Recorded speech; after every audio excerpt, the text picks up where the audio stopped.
Hey everyone, welcome to Upgrow. So in this video, we are going to see how Flutter works and what are the important things that we should know. So as we know that everything is a widget inside your Flutter. So now the widgets are divided into two categories, that is your stateless and stateful. Okay. So these are the two things that I have mentioned, that is stateless and stateful. Okay, a lot of people face many difficulties by understanding these two terms, but it's a very simple term. I'll tell you two things and you have to keep them in mind always so that you will be able to understand it easily. Okay, so stateless is basically your dataless and stateful is basically your dataful. So let's start with what stateless is. Stateless widgets are the widgets whose state cannot be altered once they are built. So that means they are immutable. You should know what is immutable and mutable. Immutable is basically whose state cannot be altered, and mutable whose state can be altered. So stateless widgets are your immutable widgets. For example, we have your variables, your icons, or any while retrieving data, we cannot change the state of your application. Also, suppose I use any icon or icon button or any text, so at runtime also it won't change. For example, yeah, this is the example.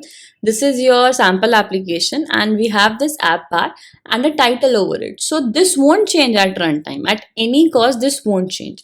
We won't be changing this at runtime. So this is your stateless widget. Or apart from that also, I have one sample app. So in this also we have these icons. So we don't have to change them at runtime. And also one more thing is, so okay, I have these icons and I don't want to take care of them.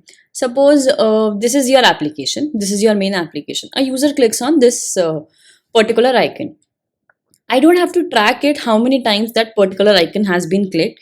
So that means the ones which doesn't keep track of how many times it is pressed or it has been clicked or some other things is there. So this would be a stateless widget. Okay, so next is your stateful widget. Stateful widget are basically the ones who cannot be who can be altered once they are built. That means they are mutable. Obviously, since it's dataful, so that means widgets having some data. And also, for example, we use a button in your applications, and we can have track of particular button. Okay, I'll tell you one example. For example, we are using Facebook. So we have particular buttons over there like, share, and some other buttons are also there. So when a user clicks on it, the number of users or the number actually increases.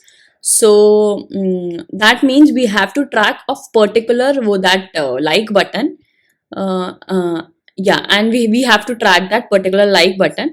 And yeah, so that means we are keeping track of it, or we have to do something for it. For example, also we have some analytics screens or your buttons, so we have to take care of anything. Suppose your feedback button also in your application, we'll be taking care of it. So these are the things we should take care of. Or okay, I'll tell you the example of Facebook in a detailed manner. For example, I am the user of your Facebook, and there are multiple users also. I uploaded one picture of mine and other users are liking it, so they'll just press on your like button.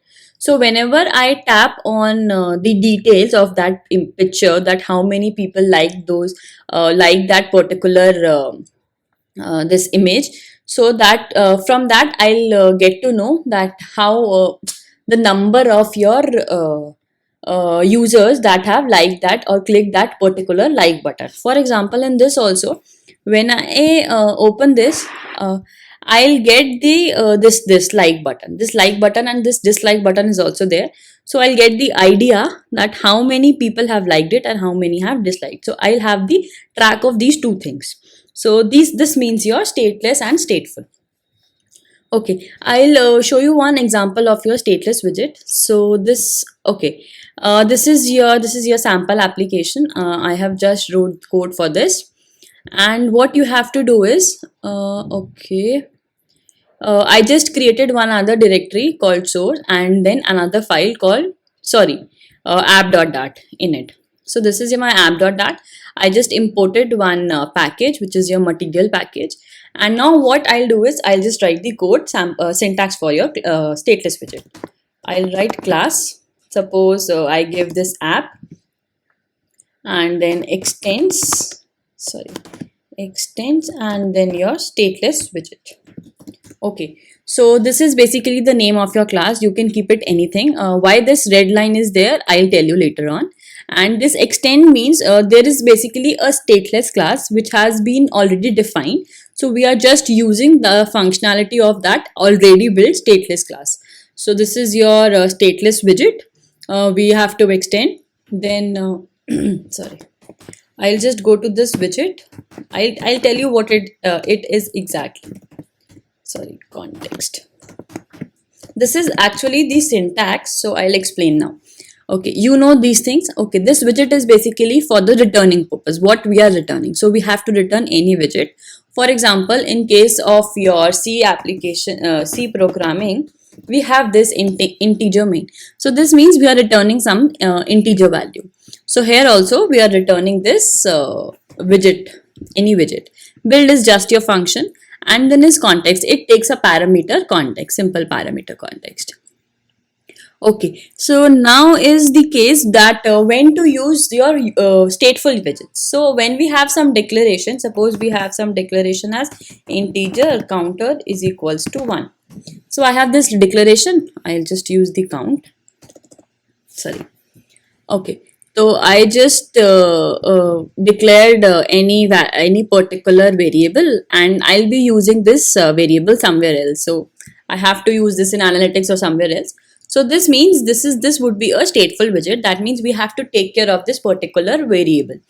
So yeah, this is your stateful widget. This is for your stateful widget. I'll explain how we are going to move further in your stateless widget, or we'll just we have this main file. How we'll modularize the app. Modularization we'll do in the next session. Yeah, that's all about stateless and stateful widgets, and that's it for this video. Make sure you hit the subscribe button as well, and we are gonna catch up in the next video. Thank you.